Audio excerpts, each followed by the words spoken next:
அல்லாஹ் ரப்புல் ஆலமீன் தன்னுடைய திருமறை குர்ஆனிலே பேசியிருக்கிறார்.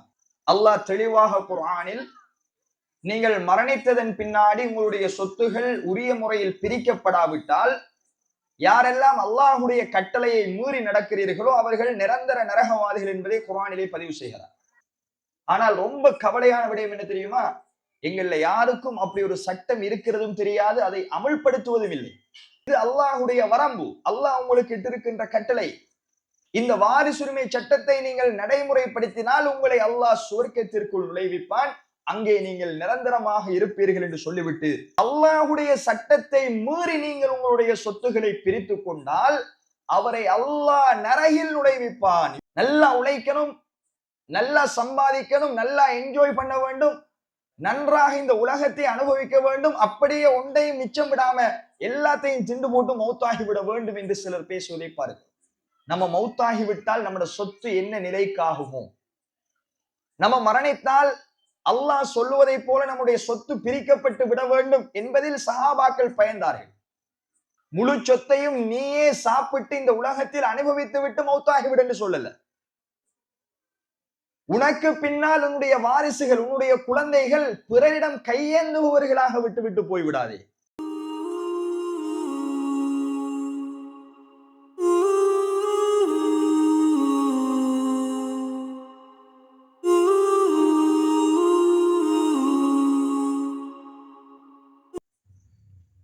கண்ணியத்திற்கும் பெரும் மதிப்புக்கும் உரிய சகோதர சகோதரிகளே, தாய்மார்களே, அல்லாஹ்வுடைய மார்க்கத்தை கற்று அதை தங்களுடைய வாழ்க்கையில் செயற்படுத்த வேண்டும் என்கின்ற நல்ல நோக்கத்தோடு இந்த இஜ்திமா நிகழ்வு ஏற்பாடு செய்யப்பட்டிருக்கிறது. அதனுடைய இரண்டாவது அம்சமாக உதாசீனம் செய்யப்படும் வாரிசுரிமை சட்டம் அல்லது சொத்து பங்கீடு என்கின்ற ஒரு தலைப்பு எனக்கு வழங்கப்பட்டிருக்கிறது. உண்மையில் ஒவ்வொரு முஸ்லிமான ஆண்களும் பெண்களும் குடும்பமாக வாழுகின்ற தந்தை என்கின்ற பொறுப்பில் இருக்கின்ற ஆணாக இருந்தாலும் சரி, தாய் என்கின்ற பொறுப்பில் இருக்கின்ற பெண்ணாக இருந்தாலும் சரி, மகன் என்கின்ற ஸ்தானத்திலே இருக்கின்ற ஆணோ மகள் என்கின்ற ஸ்தானத்திலே இருக்கின்ற பெண்ணோ, இப்படி ஒரு குடும்பத்தில் இருக்கின்ற ஒவ்வொருத்தரும் அறிந்து தெரிந்து பின்பற்ற வேண்டிய மிக முக்கியமான ஒரு இஸ்லாமிய சட்டம் தான் வாரிசுரிமை சட்டம் என்கின்ற மிக முக்கியமான ஒரு சட்டம். அதை பல பெயர் கொண்டு அழைப்பதை நாங்கள் பார்க்கிறோம். சொத்து பங்கீடு, பாக பிரிவினை, வராசத்து சொத்து என்றெல்லாம் தமிழில் பல சொற்பிரயோகங்களால் இந்த சட்டம் எங்களுக்கு இடையில் அறிமுகமாயிருக்கிறது. ஆனால் எங்களில் பெரும்பான்மையானவர்களுடைய நிலை எப்படி என்று கேட்டால், வாரிசுரிமை சட்டம் என்று காதளவில் கேட்டிருக்கிறோம், சொத்து பங்கீடு என்று கேள்விப்பட்டிருக்கிறோம். ஆனால் அப்படி என்றால் என்ன? இந்த பாக பிரிவினை சொத்து பங்கீட்டுக்கு இஸ்லாம் கொடுத்திருக்கின்ற முன்னுரிமை என்ன? இந்த பாக பிரிவினை சொத்து பங்கீடு சம்பந்தமாக அல்லாஹும் அல்லாஹுடைய தூதரும் எந்த அளவுக்கு வலியுறுத்தி இருக்கிறார்கள், எந்த அளவுக்கு சில செய்திகளை எங்களுக்கு உணர்த்தி இருக்கிறார்கள் என்கின்ற அறிவு, போதுமான தெளிவு எங்களிடத்திலே இருக்கிறதா என்று கேட்டால் நிச்சயமாக பாக பிரிவினை சொத்து பங்கீடு பற்றிய அறிவு இல்லாமல் நமது சமூகம் இருந்து கொண்டிருப்பதை பார்க்கிறோம். எப்படி தொழுகை எங்களுக்கு கடமையோ, எப்படி நோன்பு எங்களுக்கு கடமையோ, எப்படி ஜகாத் எங்களுக்கு கடமையோ, அதுபோன்று அல்லாஹ் ரப்புல் ஆலமீன் திருமறை குர்ஆனிலே சொல்கிறான், ஃபரீலத்தன் மினல்லாஹ். இந்த பாக பிரிவினை சொத்து பங்கீடு என்பது அல்லாஹ்வால் உங்களுக்கு சொல்லித்தரப்பட்டிருக்கின்ற கட்டளையாகும், கடமையாகும் என்று அல்லாஹ்வுடைய திருமறை குர்ஆன் சொல்கிறது. அதற்கு அரபியில் பேரே ஃபராயில், கடமைகள். பாக பிரிவினை இல்முல் ஃபராயில் என்ற ஒரு தனி பாடமே மதரசாக்களில் நடத்தப்படுவதை நாங்கள் பார்க்கிறோம். சொத்து பங்கீடு பாக பிரிவினை பற்றிய மிக முக்கியமான ஒரு பாடம் எல்லா அரபு மதரசாக்களிலும் இறுதி ஆண்டு மாணவர்களுக்கு படித்துக் கொடுப்பாரு. ஒரு வருட கற்கை. அந்த ஒரு வருடமும் தாய் தந்தையினுடைய சொத்து அல்லது பிள்ளைகளுடைய சொத்து அனந்தரக்காரர்களுக்கு எப்படி எப்படி எல்லாம் போய் சேரும், ஒவ்வொருத்தருக்கும் என்ன பங்கின் அடிப்படையில் இந்த சொத்தை நாங்கள் பாக பிரிவினை செய்ய வேண்டும் என்கின்ற முழு தெளிவும் மதரசா மாணவர்களுக்கு வழங்கப்படுவதை நாங்கள் பார்க்கிறோம்.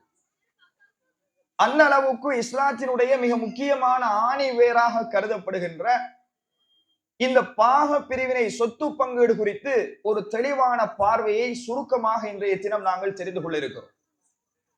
கண்ணியத்துக்குரிய சகோதர சகோதரிகளே, சொத்து பங்கீடு என்றால் என்ன? பாக பிரிவினை என்றால் என்ன? வாரிசுரிமை சட்டம் என்றால் என்ன? எப்பொழுது இந்த வாரிசுரிமை சட்டம் அமுலாகும் கடமையாகும் என்கின்ற சில ஆரம்பகட்ட அடிப்படையான தெளிவை நாங்கள் பெற்றுக்கொண்டதன் பின்னாடி அந்த வாரிசுரிமை சட்டம் சம்பந்தமாக அல்லாஹு தாலா எங்களுக்கு சொல்லி இருக்கின்ற சில அம்சங்களை நாங்கள் தொடராக பார்க்க இருக்கிறோம். முதலாவது, கண்ணியத்துக்குரிய சகோதரிகளே, எப்பொழுது ஒருவர் வாரிசுரிமையை பெறுவதற்கு தகுதியாகுவார் அல்லது வாரிசுரிமை சட்டம் எப்பொழுது நடைமுறைக்கு வரும் அப்படின்னு கேட்டால்,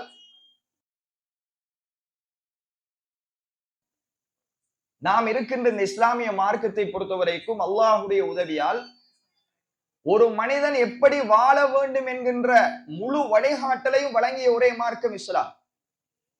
நாம் எப்படி சம்பாதிக்க வேண்டும், எப்படி பொருளீட்டல் செய்ய வேண்டும், எப்படி சொத்துக்களை சேர்க்க வேண்டும், பொருளாதாரத்தை தேட வேண்டும் என்கின்ற ஹலாலான முறைகளை இஸ்லாம் எங்களுக்கு துல்லியமாக சொல்லி தந்திருக்கிறது. ஆனால் நாம் சேர்த்த சொத்துக்கள், நாம் சம்பாதித்த பணங்கள், பொருளாதாரங்கள் எங்களுடைய மௌத்துக்கு பின்னால் எப்படி கையாளப்பட வேண்டும் என்று இஸ்லாம் கடமையாக்கிய ஒரு சட்டம் தான் இந்த இல்முல் ஃபராயில் என்கின்ற சொத்து பங்கீடு பாக பிரிவினை. ஒருவர் இந்த உலகத்துல சொத்து வத்துகளோடு வாழ்ந்து மௌத்தாகிவிட்டார். அவரை நாங்கள் கொண்டு போய் அடக்கம் செய்து விட்டோம். ஆனால் அவர் சம்பாதித்த, அவர் உழைத்து ஈட்டிய அவருடைய சொத்துக்கள் இந்த உலகத்திலே இருக்கிறது. அது அசையும் சொத்தாக இருக்கலாம், அசையாத சொத்தாக இருக்கலாம், பேங்கிலே டிபாசிட் பண்ணப்பட்டிருக்கிற பணமாக இருக்கலாம், அல்லது அவருக்கு பிறர் கொடுக்க வேண்டிய கொடுமதிகளாக இருக்கலாம். எதெல்லாம் ஒருவர் மரணித்ததற்கு பின்னால் அவருக்கு சொந்தம் என்று வருமோ அத்துணையும் அவருடைய அனந்தர சொத்துக்கள். எனவே ஒருவர் மௌத்தானதற்கு பின்னாடி, அவருடைய மரணத்திற்கு பின்னாடி அவர் விட்டு செல்கின்ற தரிக்கா என்று சொல்லுவோம். அவர் எதையெல்லாம் விட்டு செல்கின்றாரோ அத்துணையும் அவருக்கு சொந்தமான சொத்து. அவர் விட்டு செல்கின்ற இந்த அனந்தர சொத்துக்களை எப்படி நாங்கள் பாக பிரிவினை செய்ய வேண்டும், இந்த சொத்திலிருந்து யார் யாருக்கு என்னென்ன பங்கு போக வேண்டும் என்பதுதான் வாரிசுரிமை சட்டம். சுருக்கமாக நாங்கள் தெரிந்து கொள்ளவும், ஒருவருடைய மரணத்திற்கு பின்னால் அவர் விட்டு செல்கின்ற சொத்துக்களை உயிரோடு இருக்கின்ற அவருடைய வாரிசுகள் எப்படி பிரித்தெடுப்பது, சுருக்கமாக சொன்னார். யார் யாருக்கு என்ன பங்கு போகும்? உதாரணமாக மரணித்தவருக்கு மகன் இருந்தால் மகனுக்கு எவ்வளவு போகும் அவருடைய மொத்த சொத்தில்? மரணித்தவருக்கு ஒரு பெண் குழந்தை, ஒரு பொம்பளை பிள்ளை இருந்தால் அவருக்கு எவ்வளவு போகும்? மௌத்தானவருக்கு மனைவி இருந்தால் மனைவிக்கு எவ்வளவு போகும்? மௌத்தான ஒருவருக்கு தாய் தந்தை இருந்தால் தாய் தந்தைக்கு எவ்வளவு போகும்? மரணித்த ஒருவருக்கு சகோதரன் இருந்தால் சகோதரனுக்குரிய பாக பிரிவினை என்ன? இப்படி அல்லாஹு தாலா தன்னுடைய திருமறை குர்ஆனில் மிக துல்லியமான சில சட்டங்களை எங்களுக்கு வரையறுத்து அதை எங்கள் மீது விதியாக்கி இருக்கிறார். கணியத்துக்குரிய சகோதரர்கள், இன்றைக்கு நீங்க என்ன மஸ்அலாவை எடுத்தாலும், என்ன ஃபிக்ஹுடைய அம்சத்தை எடுத்தாலும் கருத்து வேறுபாடு இருக்கிறது அறிஞர்களுக்கு இடையில. ஒவ்வொரு மதுஹபிலும் ஒவ்வொரு கருத்து சொல்லப்பட்டிருக்கிறது. இந்த மதுஹபில் எந்த கருத்து இன்னொரு மதுஹபில் அதே சட்டம் இன்னொரு சட்டமாக மாறி இருக்கிறது. ஆனால் இந்த பாக பிரிவினை சொத்து பங்கீட்டில் மாத்திரம் அறிஞர்களுக்கிடையில் ஏக மனதான ஒரே முடிவு இருப்பதை நாங்கள் பார்க்கிறோம். என்ன காரணம்? இதை அல்லாஹ் ரப்புல் ஆலமீன் தன்னுடைய திருமறை குர்ஆனிலே பேசியிருக்கிறார். நாங்கள் ஹதீதுகளுக்கு போக வேண்டிய அவசியம் இல்லை. பாக பிரிவினருடைய சொத்து பங்கீட்டினுடைய கணக்கு வழக்குகள், யார் யாருக்கு என்ன முறையில் சொத்து போக வேண்டும் என்கின்ற அம்சங்கள் ஒரு குறிப்பிட்ட அளவைத்தான் நாங்கள் ஹதீஸ்ல பார்க்கலாம். ஆனால் முழுமையான பாக பிரிவினையை அல்லாஹ் ரப்புல் ஆலமீன் தன்னுடைய திருமறை குர்ஆனிலேயே மிக தெளிவாக சொல்லியிருப்பதை நாங்கள் பார்க்கிறோம். ஆனால் இந்த பாக பிரிவினை நமது சமுதாயத்தில் நடைமுறைப்படுத்தப்படுகிறதா என்று கேட்டால் இல்லை. ஒருவர் மௌத்தாகிவிட்டால் அல்லது அவர் மௌத்தாகுவதற்கு முன்னாடியே தன்னுடைய சொத்துக்களை பிள்ளைகளுடைய பெயரில் கொடுத்து விட்டு போவதை பார்க்கும். விரும்பிய மாதிரி, ஆண் பிள்ளைக்கு இதெல்லாம் உனக்கு சொத்து, பெண் பிள்ளையாக இருந்தால் இதெல்லாம் நீ விரும்பியதை வைத்துக்கொள், அல்லது அவர் மௌத்தானதற்கு பின்னாடி என்னுடைய முழு சொத்தையும் பள்ளிவாசலுக்கு கொடுத்து விடுங்கள் என்று வசியத்தை செய்துவிட்டு மௌத்தாகி விடுகிறார். இப்படி இன்று முஸ்லிம்களுடைய சொத்துகள் அவர்கள் மரணித்ததன் பின்னாடி இஸ்லாம் சொல்லாத அமைப்புகளில் கையாடப்படுவதை நாங்கள் பார்க்கிறோம். ஆனால் அல்லாஹ் ரப்புல் ஆலமீன் சொல்கிறான், இந்த பாக பிரிவினை சொத்து பங்கீடு என்பது எங்களோட வாழ்க்கையில் இதை அமுல்படுத்தாவிட்டால் நாங்கள் பெரும் பாவிகள். அதனால்தான் இந்த தலைப்புக்கு இவ்வளவு பெரிய முக்கியத்துவம் கொடுக்கப்படுகிறது. காரணம், நிரந்தரமான நரகம். அல்லாஹ் தெளிவாக குர்ஆனில், நீங்கள் மரணித்ததன் பின்னாடி உங்களுடைய சொத்துகள் உரிய முறையில் பிரிக்கப்படாவிட்டால் யாரெல்லாம் அல்லாஹுடைய கட்டளையை மீறி நடக்கிறீர்களோ அவர்கள் நிரந்தர நரகவாதிகள் என்பதை குர்ஆனிலே பதிவு செய்கிறார். அந்த அளவுக்கு நானும் நீங்களும் பயப்பட வேண்டிய, அச்சப்பட வேண்டிய, எங்களுடைய சொத்துகள் குறித்து தெளிவாக இருக்க வேண்டிய மிக முக்கியமான ஒரு பாடம் இந்த இல்முல் ஃபராயித், இந்த பாக பிரிவினை தொடர்பான சட்டம். ஏனென்றால் அல்லாஹு தஆலா திருமறையிலே சொல்கிற பொழுது சொல்கிறான், யுபையினுல்லாஹு லக்கும் அன் தலில்லு, நீங்கள் வழிகட்டு போய்விடாமல் இருப்பதற்காக அல்லாஹு தஆலா இந்த சட்டங்களை உங்களுக்கு தெளிவுபடுத்துகிறான் என்று சூரத்து நிசா 176வது வசனத்திலே அல்லாஹ் சொல்கிறான். இன்னும் அல்லாஹ் தொடர்ந்து சூரத்து நிசாவுடைய 11வது வசனம், 12வது வசனம், 13வது வசனம், 14வது வசனம், சூரத்து நிசா 4வது அத்தியாயம் வீட்டுல போய் தர்ஜுமத்து குர்ஆனை எடுத்து நாங்கள் அதனுடைய தமிழ் மொழிபெயர்ப்பை படித்து பார்ப்பது அவசியம். அப்பதான் நான் பேசுகின்ற சில விடயங்களை நீங்களும் குர்ஆனில் வாசிக்கின்ற பொழுது மேலதிகமான தெளிவு உங்களுக்கு கிடைக்கும்.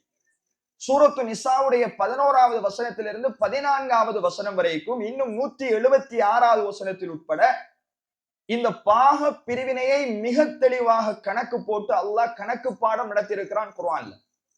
யாருடைய விளக்கமும் தேவையில்லை, எந்த அறிஞர்களையும் நீங்கள் நாட தேவையில்லை, ஹதீஸ் கிதாபுகளுக்கு போக தேவையில்லை, எந்த தஃப்சீர்களையும் நாங்கள் புரட்ட தேவையில்லை. அந்த அளவுக்கு அல்லாஹ்வே துல்லியமாக சட்டம் சொல்லி, கணக்கு சொல்லி, யாருக்கு எவ்வளவு பங்கு கொடுங்கள் என்பதை துல்லியமாக சொன்ன ஒரு சட்டம் தான் இந்த பாக பிரிவினை வாரிசுரிமை சட்டம்.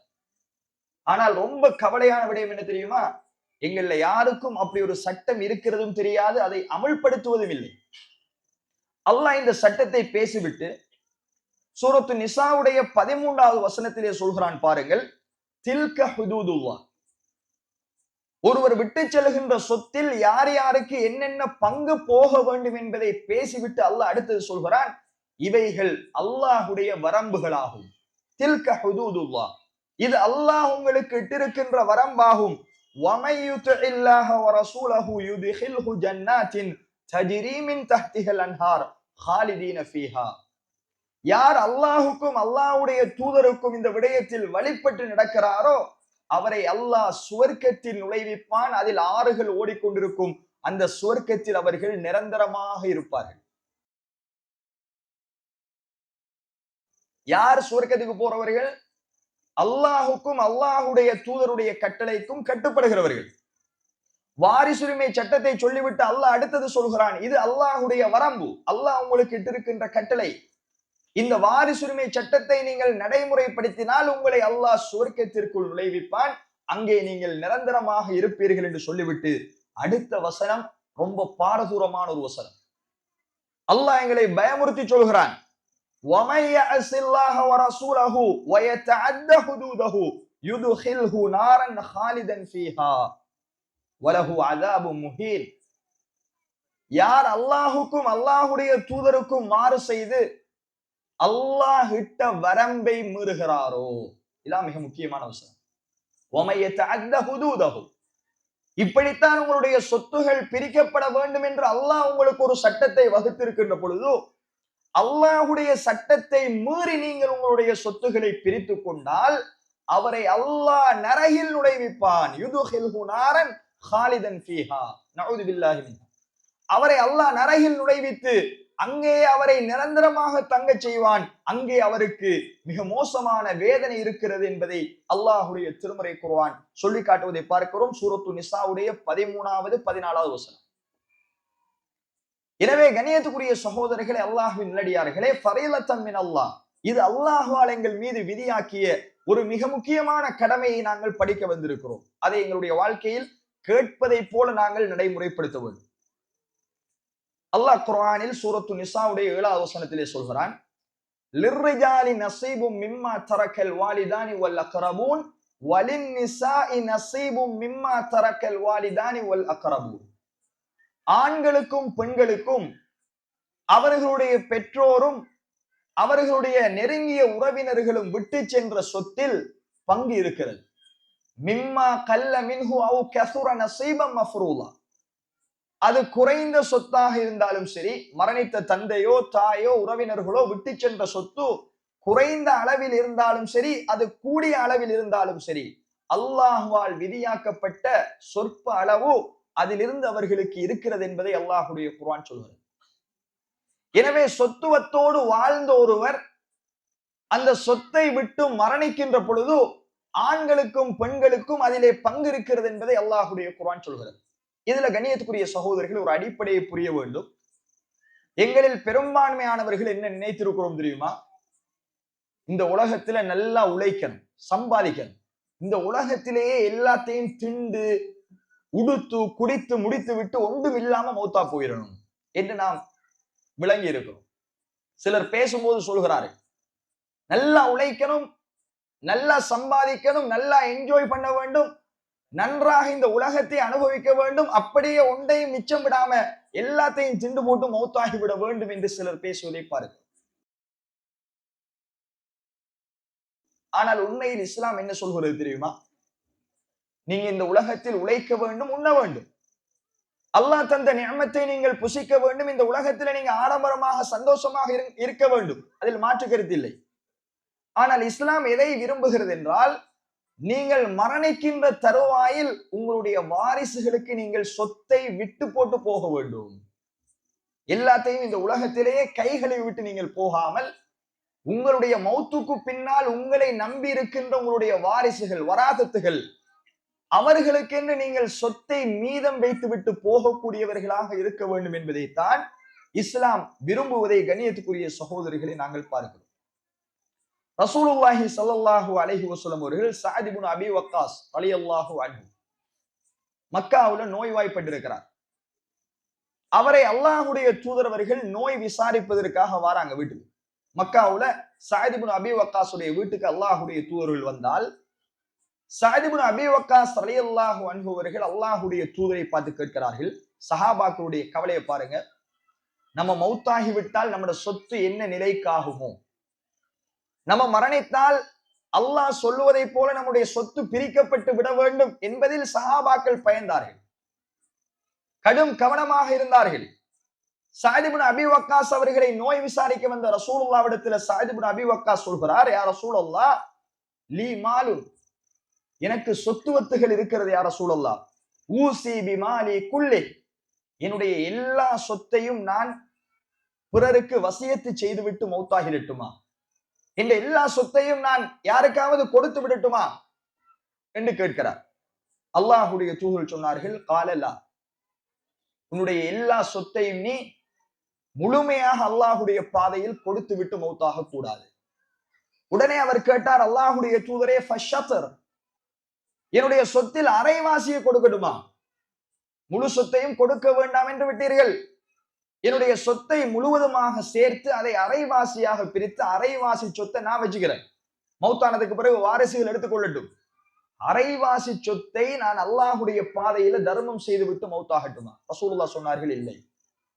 மீண்டும் கேட்டார், ஃபத்ஸுலுஸ், முழு சொத்தில் 1/3 அல்லாஹ்வுடைய பாதையில கொடுத்துட்டு 2 பங்கை வச்சுட்டு மௌத்தாகவா யா ரசூலல்லாஹ்? அல்லாஹ்வுடைய தூதர் சொன்னார்கள், ஃபத்ஸுலுஸு கதீர், 3/1 அதிகம் என்றார்கள்.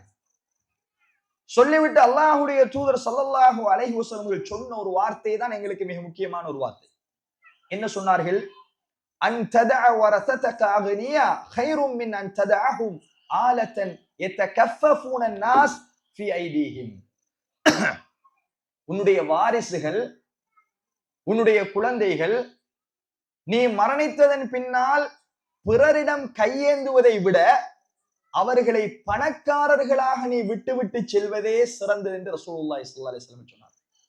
இந்த ஹதீஸ் சஹீஹுல் புகாரியில 5354வது இலக்கத்துல பதிவு செய்யப்பட்டிருப்பதை பார்க்கிறோம். என்ன சொன்னார்கள் ரசூலுல்லாஹ்?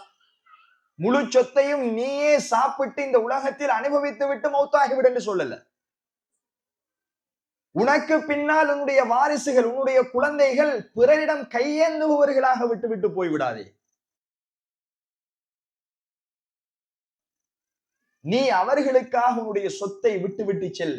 அவர்கள் அதை கொண்டு இந்த சமுதாயத்தில் தன்னிறை உள்ளவர்களாக வாழட்டும். பிறரிடம் கையேந்துகிற நிலை உன்னுடைய குழந்தைகளுக்கு ஏற்பட்டு விடக் கூடாது என்ற ரசூலுல்லாஹி ஸல்லல்லாஹு அலைஹி வஸல்லம் அவர்கள் சொன்ன செய்தியை கண்ணியத்துக்குரிய சகோதரர்களை நாங்கள் பார்க்கிறோம். எனவே நாங்கள் மௌத்தாகும் போதும் எங்கட வாரிசுகளுக்கென்று சில சொத்தை நாங்கள் விட்டு வைத்து செல்வதும் மார்க்கம். முழுவதுமாக நாங்கள் அனுபவித்து விட்டு சென்றால் அவர்கள் நாளை பிச்சை எடுக்கிற நிலைக்கு போய்விடுவார். அதனால இஸ்லாம் நாங்கள் சம்பாதிப்பதோடு அனுபவிப்பதோடு எங்களுடைய வாரிசுகளுக்கும் சொத்துக்களை விட்டு வைக்குமாறு கட்டளையிடுவதை நாங்கள் பார்க்கிறோம்.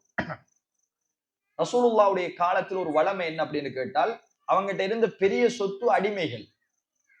அடிமைகளை சந்தையில் விற்பனை செய்வார்கள். ஒருவருக்கு ஒரு அடிமை இருக்கிறது என்றால் அதுதான் ஆகப்பெரிய சொத்து.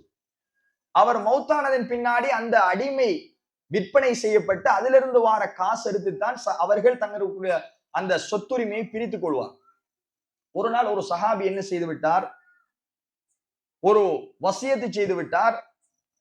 நான் மௌத்தானதன் பின்னாடி என்னுடைய அடிமை உரிமை இடப்பட்டு விடுவான், அவனை விற்க தேவையில்லை, அந்த அடிமையை வித்து பணம் எடுக்க தேவையில்லை, நான் மௌத்தானாலே அவர் உரிமை இடப்பட்டு விட்டார் என்று ஒரு வசியத்து செய்து விட்டார். இது ரசூலுல்லாஹி ஸல்லல்லாஹு அலைஹி வஸல்லம் அவருடைய காது கேட்டுகிறது. அல்லாஹ்வுடைய தூதர் ஸல்லல்லாஹு அலைஹி வஸல்லம் அவர்கள் உடனே வந்தார்கள். உங்களோட அடிமையை விற்பதாக நான் கேள்விப்பட்டேன், உங்களோட அடிமையை நீங்க மௌத்தானதுக்கு பின்னாடி உரிமையிட்டு விடுவதாக நான் கேள்விப்பட்டேன், நீங்கள் அப்படி செய்யக்கூடாது. இந்த அடிமையை விலைக்கு வாங்குபவர்கள் யார் என்று அல்லாஹ்வுடைய தூதர்கள் சஹாபாக்களிடத்துல கேட்டு அந்த அடிமையை விலைக்கு அல்லாஹ்வுடைய தூதர்கள் விற்றுவிட்டு அதனுடைய பணத்தை எடுத்து அந்த எஜமானுடைய கையிலே கொடுக்கிறார்கள். இதுதான் உங்களுடைய சொத்து, கையில வச்சுக்கொள்ளுங்க. அவ கண்ணியத்துக்குரிய சகோதரிகளே, இஸ்லாம் என்ன சொல்லுகிறது என்றால், நாங்கள் மௌத்தாகின்ற பொழுது முழு சொத்தையும் இழந்த நிலையில் மௌத்தாகிவிடக் கூடாது. எங்களுடைய பிள்ளைகள், எங்களுடைய குடும்பத்தார், எங்களுடைய வாரிசுகளுக்கு சொத்தை விட்டு செல்ல வேண்டும் என்பதை இந்த 2 ஹதீதுகளும் நமக்கு சொல்லித் தருவதை பார்க்கிறோம். இன்னும் எந்த அளவுக்கு இஸ்லாம் வலியுறுத்துவது தெரியுமா? உங்களுக்கு சேர வேண்டிய சொத்திற்காக நீங்கள் போராட வேண்டும். உங்களுடைய சொத்துக்காக நீங்கள் போராடுவது கூட இஸ்லாம். என்ற வாப்பாட்டிலிருந்து எனக்கு சொத்து வர வேண்டும் என்றால் நான் போராடியாவது அந்த சொத்தை பெற்றுக்கொள்ள வேண்டும் என்று இஸ்லாம் சொல்கிறேன் என்றால் அது அல்லாஹ் எனக்கு தந்த கடமை, அல்லாஹ் எனக்கு தந்த உரிமை. ஒரு சஹாபி அல்லாஹ்வுடைய தூதரிடத்தில் வருகிறார். சஹீஹ் முஸ்லிம்ல பதிவு செய்யப்பட்ட செய்தி. வந்து சொல்கிறார், யா ரசூலல்லாஹ், அரஐத இன் ஜாஅ ரஜுலுன் யுரீது அக்த மாலி. ஒரு மனிதர் வந்து என்னுடைய சொத்தை பலவந்தமாக கேட்கிறார், யா ரசூலல்லாஹ், எடுத்துக்கொள்வதற்கு முயற்சிக்கிறார், நான் என்ன செய்யட்டும்? அல்லாஹ்வுடைய தூதர் சொன்னார்கள், ஃபலா துஅதிஹி மாலக். உன்னுடைய சொத்தை எக்காரணத்திற்காகவும் அவருக்கு கொடுத்து விடாதே என்று ரசூலுல்லாஹ் சொன்னார். ஒருவர் அடாவடித்தனமாக வருகிறார், என்னை பயமுறுத்துகிறார், உண்ட சொத்தை நீ எனக்கு தர வேண்டும் என்று சொல்லுகிறார். அவருக்கும் எனக்கும் எந்த சம்பந்தமும் கிடையாது. என்னுடைய சொத்தை ஒருவர் கேட்கிறார், நான் என்ன செய்யட்டும் என்று கேட்ட பொழுது ரசூலுல்லாஹி ஸல்லல்லாஹு அலைஹி வஸல்லம் என்ன சொன்னார்கள்? உன்னுடைய சொத்தை அவருக்கு நீ கொடுத்து விடாதே என்று சொன்னார். உடனே அவர் கேட்கிறார், அரஐத இன் காத்தலனி. அல்லாஹ்வுடைய தூதரே, அவர் என்னோடு சண்டைக்கு வந்தால் நான் என்ன செய்வது? சொத்தை கேட்டால் நான் கொடுக்கல, அவர் என்னோடு சண்டையிடுவதற்காக என்னை கொல்லுவதற்கு முயற்சி செய்தால் நான் என்ன செய்யட்டும்? அல்லாஹ்வுடைய தூதர் சொன்னார்கள், காத்தில்ஹு, நீயும் அவனோடு சண்டைக்கு போ. சொத்துடைய விடயத்தில் இஸ்லாம் என்ன வழிகாட்டலை சொல்லுது என்று பாரு. உங்களோட சொத்து ஒருவர் அநியாயமாக பறிப்பதற்கு வந்தால் அவருக்கு உன்னுடைய சொத்தை கொடுக்காதே. அவர் உன்னோடு போராடி உனக்கு அடித்து உதைத்து உன்னை கொலை செய்து உன்னுடைய சொத்தை பறிக்க முற்பட்டால் நீயும் அவனோடு போராடி சண்டைக்கு செல் என்று ரசூலுல்லாஹி ஸல்லல்லாஹு அலைஹி வஸல்லம் சொன்னார். அவர் விடல, தொடர்ந்து கேட்டார், அரஐத இன் கதலனி, யா ரசூலல்லாஹ், நான் சண்டைக்கு போய் என்னை அவன் கொண்டு விட்டால், சொத்துக்காக, சொத்து முக்கியமா உயிர் முக்கியமா, இதை பார்க்க கூடாது. சொத்து என்று ஒருவன் உன்னை அபகரித்து அநியாயமாக பிடுங்க வந்தால் நீயும் அவனோடு சண்டைக்கு போ என்று அல்லாஹ்வுடைய தூதர் சொன்னார். சொல்லிவிட்டு சொன்னார்கள், ஃபஅன்த ஷஹீத், உன்னுடைய சொத்துக்காக நீ போராடி அவன் உன்னை கொன்று விட்டால் நீ ஷஹீது, அல்லாஹ்வுடைய பாதையில் உயிர் தியாகம் செய்தவனுடைய அந்தஸ்தை பெற்றுக் கொள்வாய் என்று சொன்னாங்க அல்லாஹ்வுடைய. அவர் மீண்டும் கேட்கிறார், அல்லாஹ்வுடைய தூதரே, அரஐத இன் கதல்துஹு, அந்த யுத்தத்தில் நான் அவனை கொண்டு விட்டால், என்னுடைய சொத்தை அபகரிக்க வந்தான், என்னை அடிக்க வந்தான், கொல்ல வந்தான், நானும் சண்டையிட்டேன், அவன் செத்து போய்விட்டால், அவனை நான் கொண்டு விட்டால் என்ன நிலை? அல்லாஹ்வுடைய தூதர் சொன்னார்கள், ஹுவ ஃபின்னார், எவனை நீ கொண்டாய உன்னுடைய சொத்துக்காக அவன் நரகத்தில், உனக்கு எந்த குற்றமும் இல்லை என்று அல்லாஹ்வுடைய தூதர் சொன்னார். முஸ்லிம் கிரந்தத்தில் 140வது இலக்கத்தில் பதிவு செய்யப்பட்ட ஹதீஸ். எனவே இஸ்லாம் மிக தெளிவாக சொல்கிறது, எங்களுடைய சொத்துக்காக ஒருவர் அதை அபகரிக்க முற்பட்டால் போராடியாவது அந்த சொத்தை பாதுகாக்க வேண்டும். இன்னும் ஒரு செய்தியில் ரசூலுல்லாஹ் சொல்கிறார்கள், மன் குத்தில தூன மாலிஹி ஃபஹுவ ஷஹீத், யார் தன்னுடைய சொத்துக்காக கொலை செய்யப்படுகிறாரோ அவரும் ஷஹீத் என்று சொன்னார். அவர் அல்லாஹ்வுடைய பாதையில் உயிர் தியாகம் செய்தவருக்கு சமன் என்பதை இஸ்லாம் வலியுறுத்துவதை கண்ணியத்துக்குரிய சகோதரர்களே, அல்லாஹ்வின் நல்லடியார்களே நாங்கள் பார்க்கிறோம். எனவே நாங்க இப்ப ஆரம்பமாக ஒரு தெளிவை பெற்றிருக்கிறோம். என்ன தெளிவு? வாரிசுரிமை என்பது அல்லாஹ்வால் விதியாக்கப்பட்ட கட்டாயமான கடமை. அதே நேரம் இந்த வாரிசுரிமை சட்டம் குறித்து இஸ்லாம் மிக தெளிவாக எங்களுடைய சொத்துகளுடைய விடயத்தில் நாங்கள் கவனமாக இருக்க வேண்டும், அதை பாதுகாக்க வேண்டும். எங்கட வாரிசுகளுக்காக சில சொத்தை நாங்கள் விட்ட நிலையில் மௌத்தாக வேண்டும், உலகத்தில் அழித்துவிட்டு மௌத்தாகிவிடக் கூடாது என்கின்ற சட்டத்தை சொல்கிறது. இரண்டாவது மிக முக்கியமான சட்டம் என்ன அப்படின்னு கேட்டால், நாங்க உயிரோடு இருக்கும் பொழுது கண்ணியத்துக்குரிய சகோதரர்களே, இந்த சொத்து பங்கீடு வாரிசுரிமை சட்டம் நடைமுறைப்படுத்தப்படாது. நமது சமுதாயத்துல இருக்கின்ற மிக பிழையான ஒரு நடைமுறை என்ன அப்படின்னு கேட்டால், தாயும் தகப்பனும் உயிரோடு இருக்கும் பொழுதே சொத்துக்களை பிள்ளைகளுடைய தலையில் எழுதி வைத்து விடுவதை பார்க்கும். சொத்துக்களை எல்லாம் 2 பிள்ளைகள் இருந்தால் ஆண் பிள்ளை ஒன்று பெண் பிள்ளை ஒன்று, பெண்ணுக்கு இவ்வளவு ஆணுக்கு இவ்வளவு என்று உயிரோடு இருக்கும் பொழுதே எங்கட சொத்துக்களை எல்லாம் பிள்ளைகளுடைய பெயரில் நாங்கள் எழுதி வைத்து விடுகிறோம். இது ரொம்ப தவறானது. எப்பொழுது சொத்து பிரிவினை, பாக பிரிவினை, சொத்து பங்கீடு நடக்கும் என்றால் அந்த சொத்துக்குரியவர் மரணித்தால் தான் அது அமுலாகும், மௌத்தாகும். உயிரோடு இருக்கும் பொழுது சொத்து பிரிக்க இயலாது. ஆனா பிள்ளைகளுக்கு என்ன செய்யலாம்? ஒரு அன்பளிப்பு கொடுக்க நினைத்தால் சமனாக கொடுக்கலாம். ஆண் பிள்ளைக்கு ஒரு வீடு கட்டி கொடுக்கிறார், பெண் பிள்ளைக்கு ஏதாவது ஒரு காணியை கொடுக்கிறார், சமனாக இருக்க வேண்டும். பெருமதியில் அநியாயம் செய்யக்கூடாது. உயிரோடு இருக்கும் பொழுது எங்கட வாரிசுகளுக்கு அன்பளிப்பு கொடுக்கத்தான் முடியுமே ஒழிய சொத்தை அவர்களுடைய பெயரில் எழுதி வைக்க முடியாது, முழு சொத்தை. ஏன் இஸ்லாம் இதை சொல்லுதோ? நீங்க உங்களுடைய முழு சொத்தையும் உங்களுடைய வாரிசுகளுக்கு எழுதி வைத்து விட்டால் நீங்க நடுரோட்ல ஏதாவது ஒரு பிரச்சனை வரும் பொழுது எத்தனையோ குடும்பங்கள்ல பார்க்கிறோம், வாப்பா அம்மாவோட சொத்துக்களை எல்லாம் எழுதி வாங்கிவிட்டு வீட்டை விட்டும் துரத்தி விட்ட காட்சிகளை பார்க்கிறோம். வீதிகளில் பிச்சை எடுக்கின்ற, யாசகம் கேட்கின்ற பெரும்பான்மையான பெற்றோர்களிடத்துல கேட்டால் என்ன சொல்றாங்க தெரியுமா? நான் எவ்வளவு பெரிய போடியார் என்று தெரியுமா, நான் எப்படிப்பட்ட முதலாளி என்று தெரியுமா, என்னுடைய சொத்துக்களை எல்லாம் பிள்ளைகள் பறித்து வைத்துக் கொண்டு என்னை வீட்டை விட்டும் துரத்தி விட்டார்கள் என்று கவலைப்படுகின்ற எத்தனையோ பெற்றோர்களை பார்க்கிறோம். எனவே இஸ்லாம் கவனமான ஒரு சட்டத்தை சொன்னது.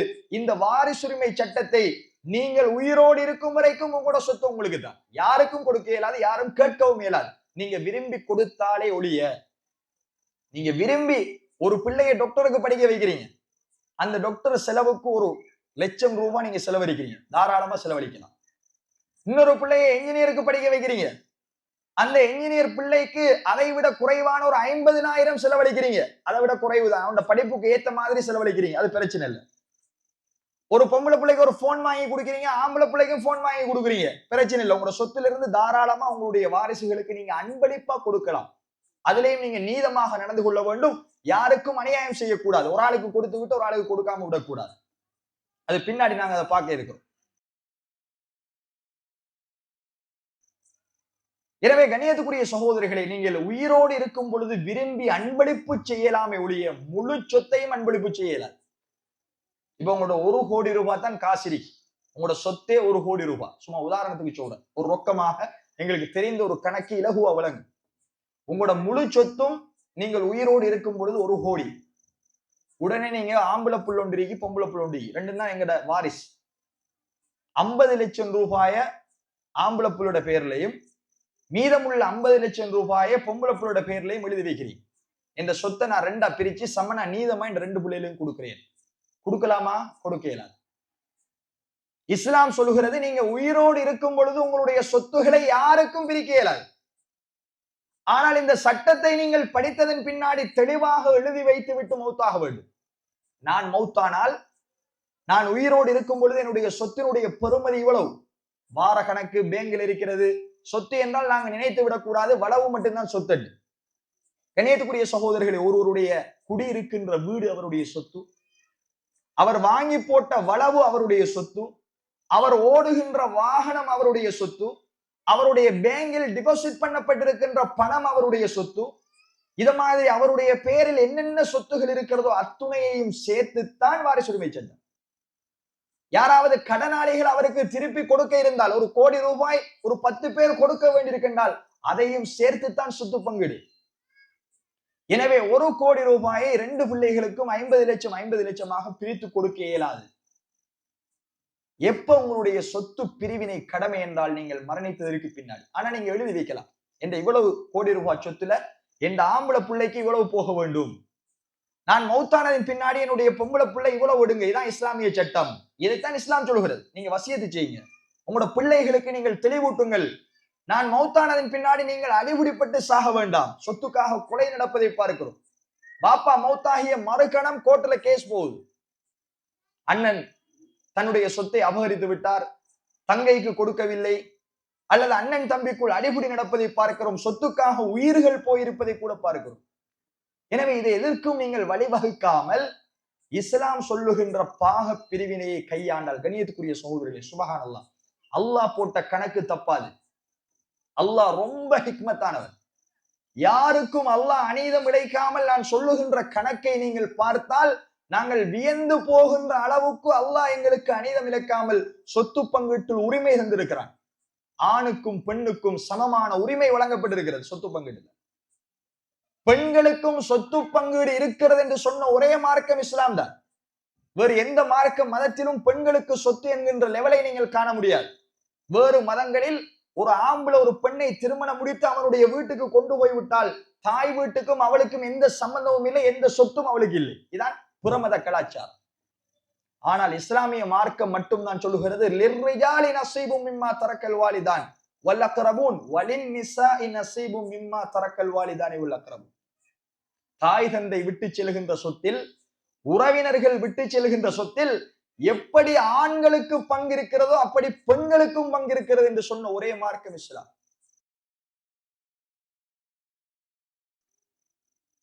எனவே நாங்கள் தெளிவாக புரிந்து கொள்ள வேண்டும், உயிரோடு இருக்கின்ற பொழுது எங்களுடைய சொத்துக்களை நாங்கள் பிரிக்க முடியாது. மௌத்தானதன் பின்னாடிதான் இந்த வாரிசுரிமை சட்டமே அமுலாகும் என்பதை முதலாவது விடயமாக புரிந்து கொள்ளுங்கள். இரண்டாவது, கண்ணியத்துக்குரிய சகோதரர்களே, சொத்துகளோடு ஒருவர் வாழ்ந்து மௌத்தாகிவிட்டார். அவர் மௌத்தானதன் பின்னாடி அவருடைய பேரில் மொத்த சொத்து, வளவு, வீடு, காணி, அவருடைய வாகனம், பேங்கில் இருக்கிற எல்லாத்தையும் சேர்த்து கணக்கு பார்த்தால் ஒரு 3 கோடி ரூபாய் வருகிறது என்று வைத்துக் கொள்ளும். முதலாவது, மரணித்தவருக்கு நாம் செய்ய வேண்டிய கடமை என்ன தெரியுமா? பிள்ளைகளாக முன்வந்து என்னுடைய தந்தையை நான் குளிப்பாட்டி என்னுடைய செலவில் கஃன் செய்து என்னுடைய செலவில் அடக்கம் செய்கிறேன் என்று பிள்ளைகள் குடும்பத்தார் ஏர்வப்பட்டு விட்டால் எந்த பிரச்சனையும் இல்லை. ஆனால் ஒரு ஜனாசாவை யாரும் முன்வந்து குளிப்பாட்டி கஃன் செய்து செலவழிப்பதற்கு முன்வராத பட்சத்தில் ஒரு மையத்திற்கான செலவு அவருடைய சொத்தில் இருந்து எடுக்கப்படும். அவர் 3 கோடி ரூபாய் சொத்தை விட்டுட்டு போறார் என்றால் அவருக்கு கஃன் சீலை வாங்குவதற்கு நாங்க என்ன செய்யலாம்? அவரது சொத்திலிருந்து கஃன் சீலையை வாங்கலாம். அவருடைய ஜனாசாவை நல்லடக்கம் செய்வதற்குண்டான அத்துணை செலவையும் அவருடைய சொத்திலே இருந்து நாங்கள் எடுத்து கழித்ததன் பின்னாடிதான் மீதம் உள்ளதை நாங்கள் பிரிக்கணும். மீதம் உள்ளதன் மீதுதான் சொத்து கடமை, சொத்து பாக பிரிவினை கடமை என்பதை ஆரம்பமாக புரிய வேண்டும். இரண்டாவது செய்ய வேண்டிய கடமை என்ன தெரியுமா? சொத்தை பிரிப்பதற்கு முன்னால் சில சட்டம் இருக்கு. அவர் இந்த உலகத்தில் கடன் வாங்கிவிட்டு மௌத்தாகி இருந்தால் அவருடைய சொத்தில் இருந்து கடனையும் கொடுத்து முடிச்சு விட்டு தான் நாங்க சொத்தை பிரிக்கணும். 3 கோடி ரூபாயை ஒருவர் வச்சு விட்டு மௌத்தாயிட்டார். மௌத்தானதின் பின்னாடி அவர் எழுதி வைத்திருக்கிறார். இதனால் தான் இஸ்லாம் சொல்லுகிறது கடனை எழுதி வையுங்கள். எங்களுடைய எழுதி வைத்து நாங்களே யாருக்கும் தெரியாம மௌத்தாகி விட்டால் நாங்க சுவர்க்கம் போக இயலாது. நீங்கள் சுவர்க்கம் போவதற்கு தடையாக இருக்கும் கடன் என்றாங்க ரசூலுல்லாஹ். அது 10 ரூபாயாக இருந்தாலும் கடன் தான். கடன்காரனுக்கு நீங்கள் அதை திருப்பி கொடுக்காத பட்சத்தில் நீங்கள் போகின்ற இடம் நரகம், சுவர்க்கம் போக இயலாது. எனவே நாங்கள் கடன் பட்டிருந்தால் எங்களோடு அதை மறைத்து வைத்துக் கொள்ளாமல் ஆக குறைந்தது எங்கட மனைவிக்கு தெரிய வேண்டும். என்னுடைய வாழ்க்கையில் தொழில் செய்கிறேன், இவ்வளவு கடன் பட்டிருக்கேன், இன்னாருக்கு இவ்வளவு கொடுக்க வேண்டும். ஒரு எழுத்துல வையுங்க. இவருக்கு 50 லட்சம் ரூபாய் கொடுக்கணும், இவருக்கு 50,000 ரூபாய் கொடுக்கணும், இந்த கடைக்கு 10,000 ரூபாய் கொடுக்க வேண்டும் என்று எழுத்தில் நீங்கள் மட்டும் வைத்துக் கொள்ளக்கூடாது. உங்களோட போன்ல மார்க் பண்ணி வைக்க கூடாது. நீங்க மௌத்தானா உங்களோட போன் முடிஞ்சு. எனவே நீங்கள் எப்படி அதை உங்களுக்கு தெரியப்படுத்தி வைத்திருக்கிறீர்களோ அது போல உங்களோட பிள்ளைகளுக்கு, உங்களுடைய மனைவிக்கு அல்லது மனைவியாக இருந்தால் கணவனுக்கு தெரிகிற மாதிரி கடனை சொல்லிவிட்டுத்தான் நாங்கள் மௌத்தாகணும். அப்ப இஸ்லாம் சொல்லுகின்ற 2வது சட்டம் என்ன தெரியுமா? நீங்கள் மௌத்தானதன் பின்னாடி உங்களுக்கு கடன் இருக்குமாக இருந்தால் உங்களோட சொத்தில் இருந்து அந்த கடனும் அடைக்கப்பட்டதன் பின்னாடிதான் எங்களோட சொத்தை நாங்கள் பிரிக்க வேண்டும். அப்ப 3 கோடியில 1 கோடி ரூபாய் கடன் கொடுத்து முடிஞ்சு. கடன்காரர்கள் எல்லாம் லிஸ்ட் போட்டு பார்த்தால் 1 கோடி ரூபாய் கடன் கொடுத்தாச்சு.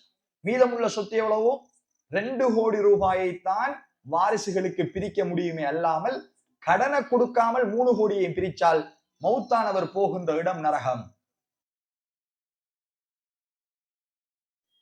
எனவே கடனுடைய விடயத்தையும் கணியத்துக்குரிய சகோதரர்களை, அல்லாஹ்வின் நல்லடியார்களை நாங்கள் கவனத்துல கொள்ளணும். அதுக்கு பிறகுதான் பிரிக்கணும். 3வது விடயம் என்ன? மரணிக்கின்ற ஒருவர் வசியத்து செய்கிறார்.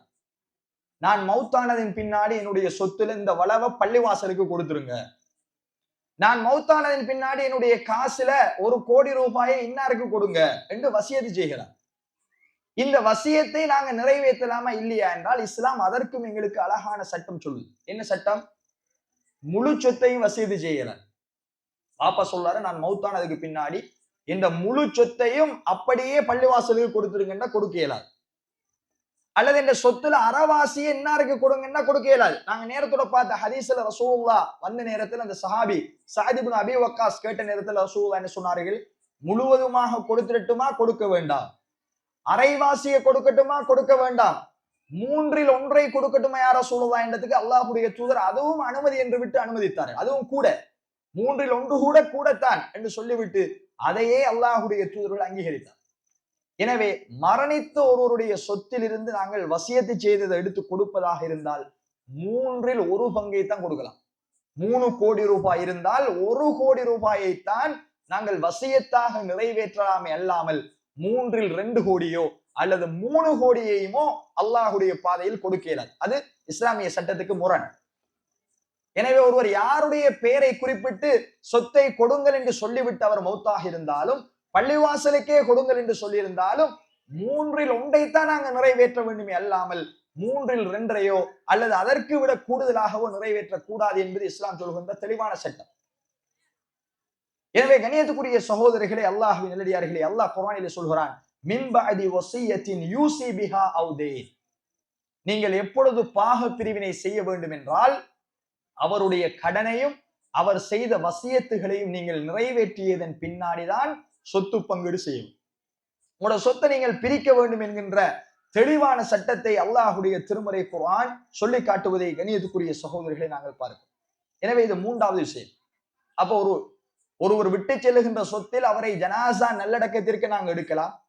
அவருடைய கடனை அடைத்ததன் பின்னாடி அவருடைய வசியத்தை நிறைவேற்றியதன் பின்னாடிதான் அவருடைய சொத்தை நாங்கள் பிரிக்க வேண்டும் என்கின்ற மிக முக்கியமான சட்டத்தை இஸ்லாம் சொல்கிறது. 4வது, எல்லாம் நிறைவேற்றியாச்சு, வசியத்தை கொடுத்துட்டோம், கடனை எல்லாம் அடைச்சு முடிஞ்சு அவரை நல்லடக்கம் செய்து விட்டோம். இப்ப மொத்தமாக 2 கோடி ரூபாய் அவருடைய சொத்து மீதமாக இருக்கிறது என்று சொன்னால் இந்த 2 கோடி ரூபாயில் நாங்கள் சில விடயங்களை கருத்துல கொள்ளணும். என்ன தெரியுமா? அவர் உயிரோடு இருக்கும் பொழுது பிள்ளைகளுக்கு கொடுத்ததை இதுல சேர்க்க கூடாது.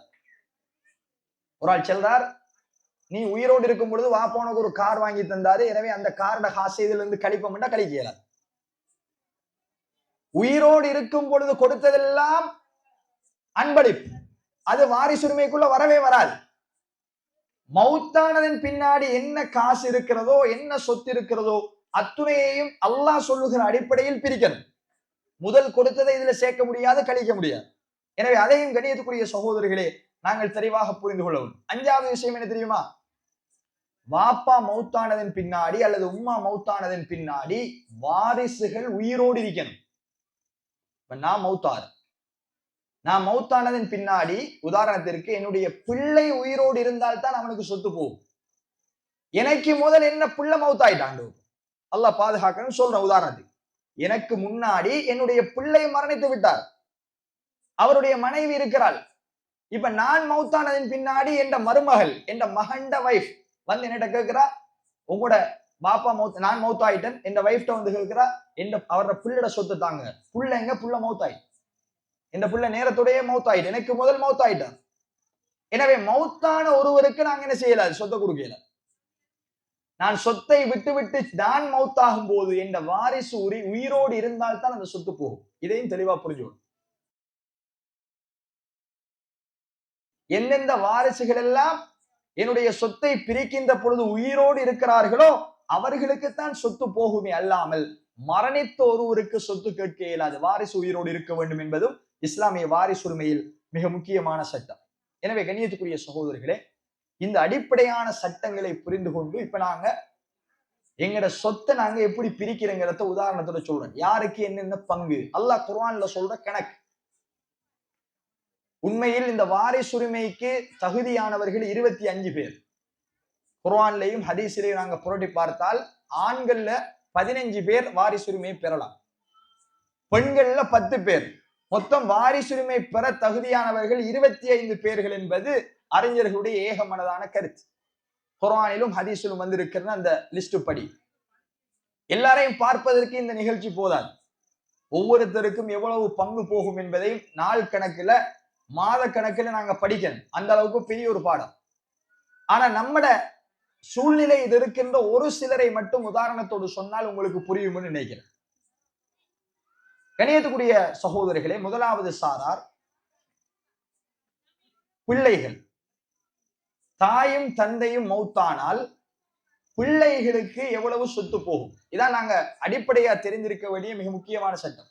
இப்ப நாங்க மௌத்தாயிட்டோம், நாங்க மரணித்ததன் பின்னாடி எங்கட பிள்ளைகளுக்கு எவ்வளவு சொத்து போக வேண்டும்? எங்களுக்கு பிள்ளைகள் 3 விதமாக இருக்கலாம். ஒன்று தனியே பொம்பளை புள்ள மட்டும்தான் எங்களுக்கு இருக்கு, அல்லது எங்களுக்கு பொம்பளை புள்ள தனியே ஆம்பளை புள்ள மட்டும்தான் இருக்கு, அல்லது மூன்றாவது ஆணும் பெண்ணும் கலந்திருக்கு. இந்த 3 வகையில தான் ஒருவருக்கு பிள்ளை இருக்கலாம்.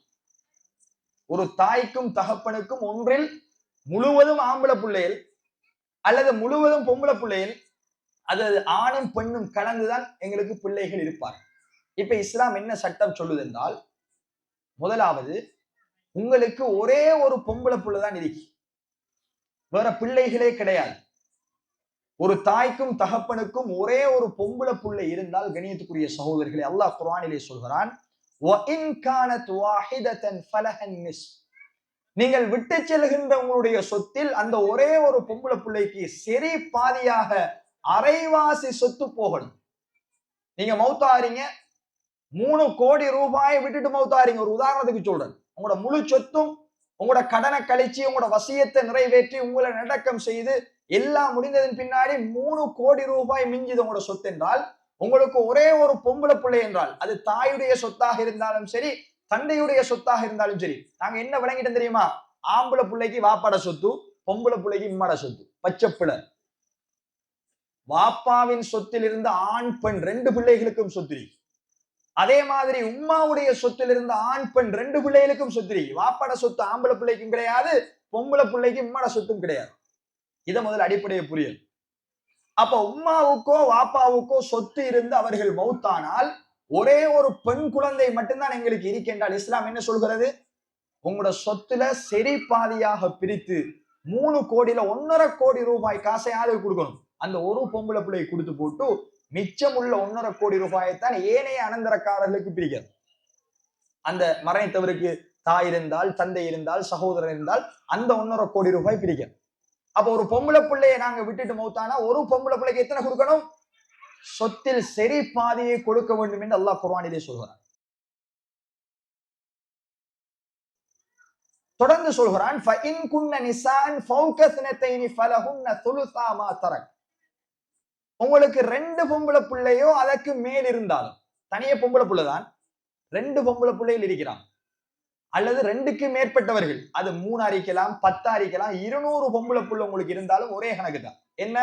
சுலுசா மா தரக், 3ல் 2ஐ கொடுக்கட்டும் என்று அல்லாஹ் சொல்றான். 3 கோடியா? 2 பொம்பளை பிள்ளை இருந்தால் 2 பொம்பளை பிள்ளைக்கு 3ல் 2 எவ்வளவு? 2 கோடி. 3 பொம்பளை பிள்ளை இருந்தாலும் 3ல் 2 கோடி. 100 பொம்பளை பிள்ளை இருந்தாலும் 2க்கு மேற்பட்டது எல்லாத்துக்கும் ஒரே கணக்கு தான். 3ல் 2 கொடுங்க. 3 கோடியில 2 கோடியை பொம்பளை பிள்ளைக்கு கொடுக்கணும். 2 பேரோ அல்லது 2க்கு மேற்பட்டவர்களோ அவங்க என்ன செய்யணும் தெரியுமா? தங்களுக்குள் அதை சமமாக பங்கிடுவார்கள். இப்ப 2 பொம்பளை பிள்ளைக்கு என்ன நாங்க எவ்வளவு கொடுக்கணும்? 3ல் 2 பங்கு கொடுக்கணும். அப்ப நாங்க மௌத்தானதின் பின்னாடி நாங்க விட்டு சென்ற 3 கோடியில 2 பங்கு 2 கோடி. 2 கோடியை 2 பொம்பளை பிள்ளையோட கையில கொடுத்தால் அவர்கள் தங்களுக்குள் சமனாக பிரிக்கணும். ஒரு பொம்பளை பிள்ளைக்கு 1 கோடி, இன்னொரு பொம்பளை பிள்ளைக்கு 1 கோடி. 3 பொம்பளை பிள்ளைகள் இருந்தால் 2 கோடியையும் 3ஆ பிரிப்பார்கள் சமனாக. 4 பொம்பளை பிள்ளை இருந்தால் ஒரு தாய்க்கும் தகப்பனுக்கும் 2 கோடியையும் 4ஆ பிரிப்பார்கள். 5 இருந்தா 5, 100 இருந்தா 100ஆ பிரிக்கணும். இதான் இஸ்லாம் சொல்லுகிற சட்டம். அப்போ ஒரு தாய்க்கும் தகப்பனுக்கும் ஒரு பொம்பளை பிள்ளை இருந்தா சொத்தில் அறவாசி, 2 பெண் குழந்தைகளோ 2க்கு மேற்பட்ட பெண் குழந்தைகளோ இருந்தால் அவர்களுக்கு 3ல் 2 பங்கை கொடுக்குமாறு அல்லாஹ்வுடைய திருமறை குர்ஆன் சொல்லுது. அதே மாதிரி கண்ணியத்துக்குரிய சகோதரர்களே, இது பொம்பளை பிள்ளை இருந்தால் இந்த சட்டம். தனியே ஆண் குழந்தை மட்டும்தான் இருக்கிறது என்று சொன்னால் ஏனைய அனந்தரக்காரர்களுக்கு போகின்ற சொத்தெல்லாம் கொடுத்து முடிஞ்சு மிச்சம் அவ்வளவும் ஆம்பளை பிள்ளைக்கு தான் போகும். சொத்துரிமையில் ஆக கூடுதலான சொத்து யாருக்கு சொல்லப்பட்டிருக்கு? ஒருவருக்கு இருக்கின்ற ஆண் பிள்ளைக்குத்தான் அதிகமான சொத்துரிமை கொடுக்கப்பட்டிருக்கு இஸ்லாத்தில்.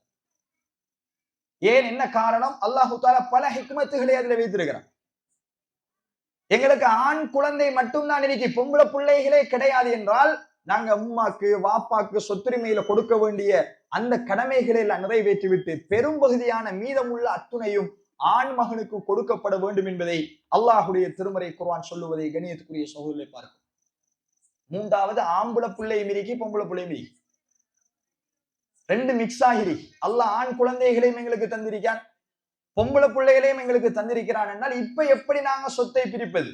அல்லாஹ் தெளிவாக சூரத்து நிசாவில் சொல்லி காட்டுகிறான், யூசிகுமுல்லாஹு ஃபீ அவுலாதிக்கும் லிர்ரிஜாலி லிஸ்ஸக்கரி மிஸ்லு ஹல்லில் உன்சையைன். 2 பெண் குழந்தைகளுக்கு கொடுக்கின்ற அளவு ஒரு ஆண் குழந்தைக்கு கொடுக்கப்பட வேண்டும். உங்களுக்கு ஒரு பொம்பளை பிள்ளைக்கு ஒரு ஆம்பளை பிள்ளைக்கு உங்களோட மொத்த சொத்து 3 கோடி ரூபாயை நீங்க விட்டுட்டு போறீங்க. அப்ப அந்த ஆண் குழந்தைக்கு எவ்வளவு போக வேண்டும்? 2 மடங்கு. பொம்பளை பிள்ளையை விட 2 மடங்கு ஆணுக்கு கொடுக்கணும். அப்ப 3 கோடி ரூபாயில உங்களோட ஆண் குழந்தைக்கு 2 கோடி நீங்க கொடுக்கணும், பொம்பளை பிள்ளைக்கு 1 கோடி. 2 ஆண் குழந்தை இருந்தால் கணியத்துக்குரிய சகோதரிகளே, 2 ஆண் குழந்தைக்கும் 2 2 4 மடங்கு கொடுக்க வேண்டும். ஒரு பொம்பளை பிள்ளைக்கு 1 மடங்கு. அப்ப இஸ்லாம் தெளிவாக சொல்கிறது, ஆணும் பெண்ணும் உங்களுக்கு கலந்திருக்குமாக இருந்தால் ஆணுக்கு 2 மடங்கு நீங்கள் கொடுக்க வேண்டும், பெண்ணுக்கு 1 மடங்கு கொடுக்க வேண்டும். இது அல்லாஹுடைய திருமறை குர்ஆனிலே அல்லாஹ் சொல்கின்ற மிக தெளிவான சட்டம் என்பதை கண்ணியத்துக்குரிய சகோதரர்களை நாங்கள் பார்க்கிறோம்.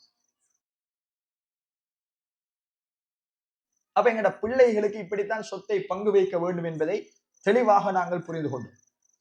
அடுத்தது, தாய் தந்தைக்கு பிள்ளைகளுடைய சொத்து போகும். எப்ப போகும்? வாப்பாக்கு உம்மாக்கு முதல் பிள்ளைகள் மௌத்தானாத்தான் பிள்ளைட சொத்து போகும். இப்ப வாப்பா உம்மாவும் எங்களுக்கு முதல் மௌத்தானா எங்களுக்கு வரும் பிள்ளைகளுக்கு வாப்பாட அம்மாட சொத்து. ஆனால் பிள்ளைகள் வாப்பாவுக்கும் உம்மாவுக்கும் முதல் மௌத்தானால் தாய்க்கும் தந்தைக்கும் பிள்ளைட சொத்தில் இருந்து வரும். அந்த நேரத்துல நாங்கள் கவனிக்க வேண்டிய ஒரே சட்டம் என்ன தெரியுமா? மௌத்தான எங்கட பிள்ளைக்கு பிள்ளை வைக்காண்டு பார்த்தா சரி, பேரப்பிள்ளை. மௌத்தான எங்களுடைய ஆண் குழந்தையோ பெண் குழந்தையோ அவளுக்கோ அல்லது அவனுக்கோ வாரிசு இருக்கா? வாரிசு இருந்தால் தாய்க்கு எவ்வளவு வரும், வாரிசு இல்லாட்டி தாய்க்கு தந்தைக்கு எவ்வளவு வரும்ங்கிறத பார்த்தால் போதும் என்பதை இஸ்லாம் எங்களுக்கு தெளிவூட்டுகிறது. கணியத்துக்குரிய சகோதரர்களே, உங்களுடைய மகனோ உங்களுடைய மகளோ மௌத்தாகிவிட்டால் உங்களுடைய மகனுக்கும் மகளுக்கும் பிள்ளைகள் இருக்குமாக இருந்தால் தாய்க்கும் தந்தைக்கும் 1/6 கொடுக்க வேண்டும் என்று அல்லாஹ் குர்ஆனிலே சொல்கிறான். வலி அபவைஹி லிகுல்லி வாஹிதின் மின்ஹுமா சுதுஸ் மிம்மா தரக இன் கான லஹு வலத். உங்களுடைய பிள்ளைகள் மௌத்தாகி அந்த பிள்ளைகளுக்கு பிள்ளைகள் உங்களுக்கு பேர குழந்தைகள் இருக்குமாக இருந்தால் அது உங்களோட மகனாக இருக்கலாம், மகளா இருக்கலாம். மௌத்தானது உங்களோட மகனுக்கு மகளுக்கு மௌத்தாகும் போது அவர் உழைத்து சொத்தை வைத்து விட்டு மௌத்தாகிட்டார். அல்லாஹ் பாதுகாக்கணும். அல்லாஹ் சொல்ற சட்டத்தை சொல்ற உதாரணம், உங்களோட பிள்ளைகள் உழைத்து சொத்துக்களை சம்பாதித்து சொத்துகளோடு இருக்கின்ற நிலையில் மரணித்து விட்டார்கள். ஆனால் அவர்களுக்கு பிள்ளைகள் இருக்கிறாங்க, உங்களுக்கு பேர குழந்தைகள் இருக்கிறார்கள் என்றால் உங்களுடைய மரணித்த உங்களுடைய ஆண் குழந்தையோ பெண் குழந்தை அவருடைய சொத்தில் தாய்க்கு 1/6 தந்தைக்கு 1/6 6 லட்சம் ரூபாய் விட்டுட்டு போறார் என்றால் வாப்பாக்கு 1 லட்சம் கொடுக்கணும், உமாக்கு 1 லட்சம் கொடுக்கணும் மகண்ட சொத்துல. இது எப்ப எங்களுக்கு பிள்ளைகள் எங்களுடைய பிள்ளைகளுக்கு பிள்ளைகள் இருந்தால் பேர குழந்தைகள் இருந்தால் என்பதை இஸ்லாம் சொல்கிறது. பிள்ளை இல்லாட்டி எங்கட மகனும் மகளும் மௌத்தாயிட்டான், அந்த மகனுக்கும் கல்யாணத்தினூடாக பிள்ளைகள் இல்லை, மகனுக்கும் பிள்ளைகள் இல்லை என்றால் அல்லாஹ் ரப்புல் ஆலமீன் சொல்கிறான் தாய்க்கு 1/3 கொடுக்கணும். எங்கட மகன் 3 கோடி ரூபாயை விட்டுட்டு போனா அம்மாக்கு எவ்வளவு போகும்? 1 கோடி கொடுக்கணும். வாப்பாக்கு மீதம் உள்ள 3/2 கொடுக்கணும், 2 கோடி வாப்பாக்கு. எப்படி சட்டம்? ஏன் எங்கட வாரிசு எங்கட பேர குழந்தை இருந்தா பேர குழந்தையும் கொடுக்கணுமே. அதனால இஸ்லாம் உங்களுக்கு 1/6 தான் சொல்கிறது. யாருக்கு? பாட்டன், வாப்பட வாப்பா. எங்கட குழந்தை மௌத்தா இருந்தா நாங்க வாப்பட வாப்பா. எனவே எங்களுக்கு பேர குழந்தை இருந்தா 1/6, தாய்க்கும் 1/6 தந்தைக்கும் 1/6. பேர குழந்தைகள் இல்லாட்டி இஸ்லாம் சொல்கிறது உங்களுடைய தாய்க்கு மரணித்தவரின் தாய்க்கு 1/3 கொடுங்க. 3 கோடியில 1 கோடி, வாப்பாக்கு 2 கோடி. அங்கேயும் ஆணுக்கு இஸ்லாம் 2 கொடுப்பதை பார்க்கிறோம்.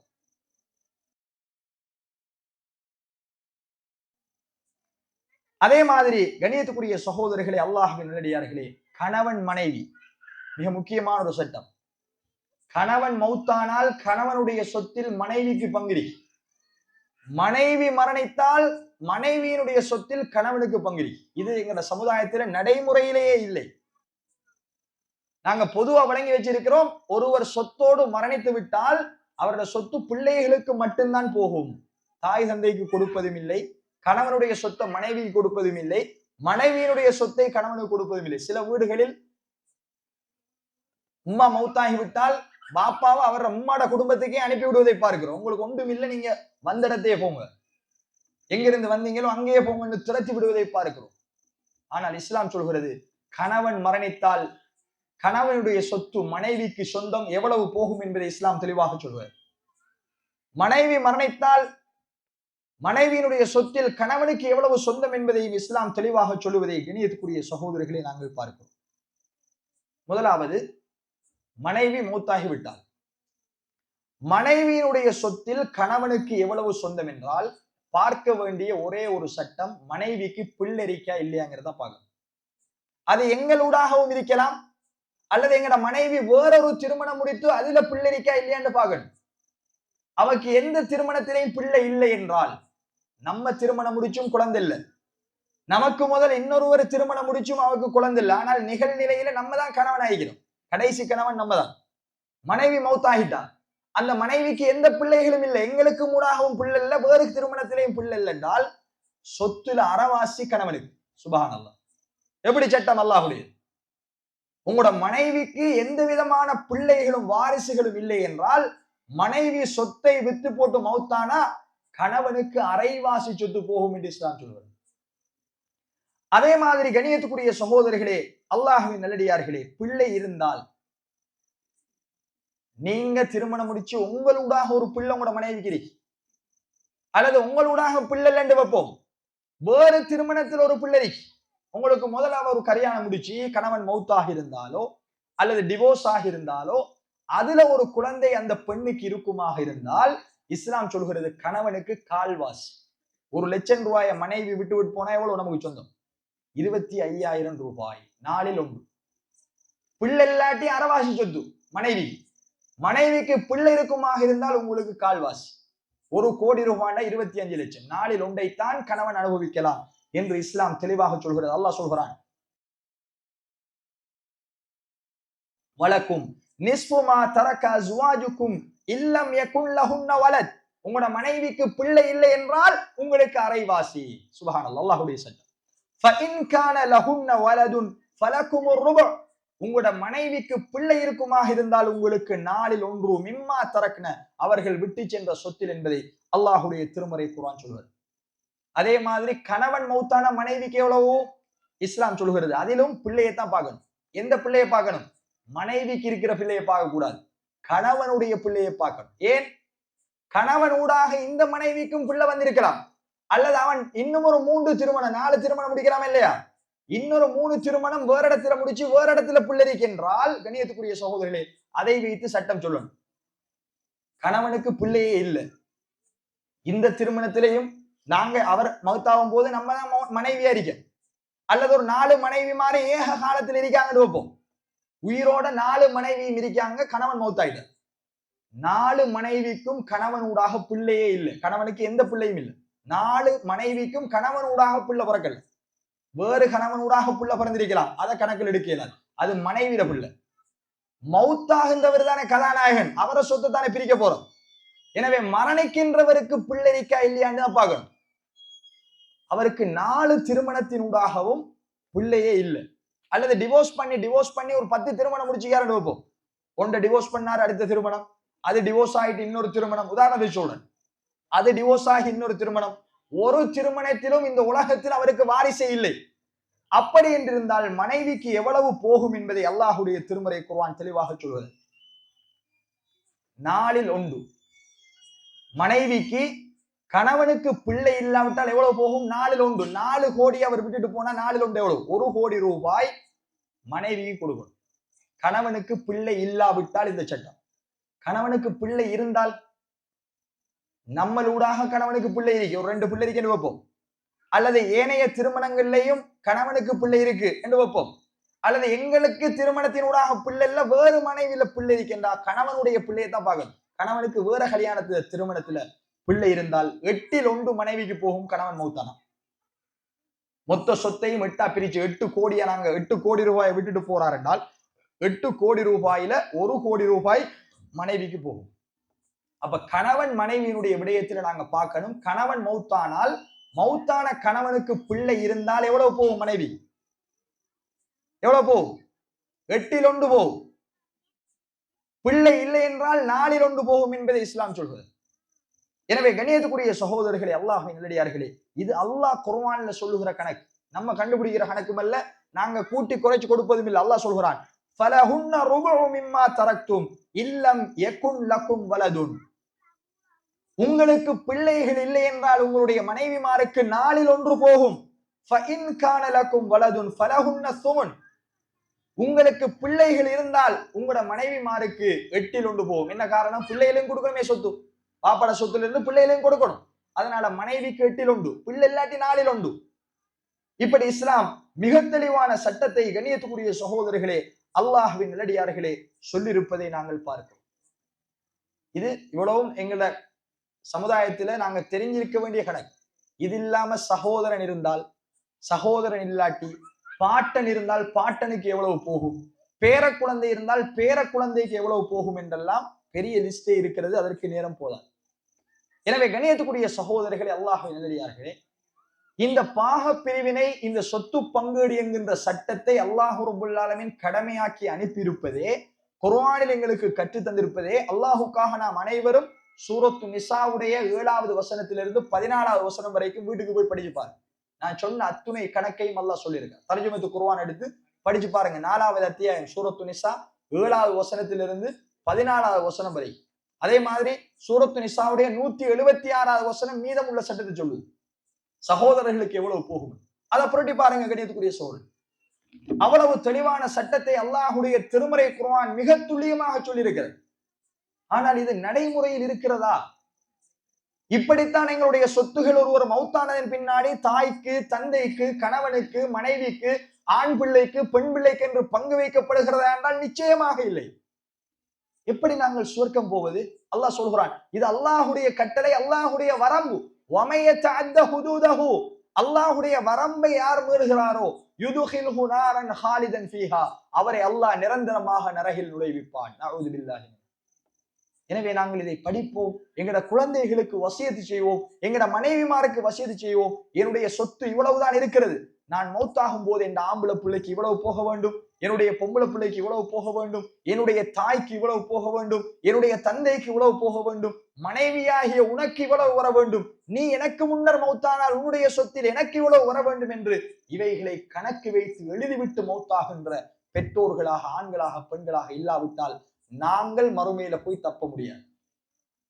உலகத்தில எல்லா சொத்தையும் கொடுத்து விட்டு போக முடியாது. உலகத்தில் எல்லாத்தையும் அன்பளிப்பா கொடுக்கவும் முடியாது. அல்லாஹ்வுடைய தூதரிடத்துல நுஅமான் இப்னு பஷீர் ரலியல்லாஹு அன்ஹுவுடைய கேஸ் வந்தது. என்ன? நுஅமான் இப்னு பஷீர் ரலியல்லாஹு அன்ஹு அவர்கள் தன்னுடைய குழந்தைக்கு தன்னுடைய சொத்தை கொடுப்பதற்கு விரும்புகிறார். மனைவி சொன்னால், நீங்க பிள்ளைக்கு சொத்தை கொடுப்பதாக இருந்தால் ரசூலுல்லாஹ்வை சாட்சியா வச்சு கொடுத்தா தான் நான் விடுவேன், ரசூலுல்லாஹ்வை சாட்சியாக வைத்து நீங்கள் கொடுக்காவிட்டால் நான் ஒத்துக்க மாட்டேன் என்று மனைவி மறுத்துட்டார். உடனே தன்னுடைய குலாம் தன்னுடைய குழந்தையை கூட்டிக்கிட்டு அல்லாஹ்வுடைய தூதரிடத்துல நுஅமான் இப்னு பஷீர் ரலியல்லாஹு அன்ஹு அவர்கள் வந்தார். வந்து சொன்னார்கள், யா ரசூலல்லாஹ், என்ற சொத்தை நான் உயிரோடு இருக்கும் பொழுது என்னுடைய இந்த குழந்தைக்கு கொடுக்க விரும்புகிறேன். ஆனால் மனைவி சொல்கிறாள், நீங்கள் சாட்சி பகர்ந்தால் தான் இந்த சொத்தை கொடுக்க வேண்டும் என்று, நீங்கள் சாட்சியாக இருங்கள் யா ரசூலல்லாஹ் என்று சொன்னார். அல்லாஹ்வுடைய தூதர்கள் என்ன கேட்டார்கள் தெரியுமா? யா பஷீர் அலக வலதுன் சிவா ஹாதா, உனக்கு இதை போன்று இன்னும் வேறு குழந்தைகள் இருக்கிறார்களா என்று கேட்டாங்க ரசூல். அவர் சொன்னார், கால நஅம், ஆம் அல்லாஹ்வுடைய தூதர், இதை போல இன்னும் பல குழந்தைகள் இருக்கிறது. அடுத்த கேள்வி ரசூலுல்லாஹ் கேட்டார்கள், குல்லஹும் வஹப்த லஹு மிஸ்ல ஹாதா, எல்லா குழந்தைகளுக்கும் இதை போல நீ கொடுத்தாயா? இல்லை என்று சொன்னார். ஒரு குழந்தைக்கு தான் சொத்தை கொடுக்க போறார்.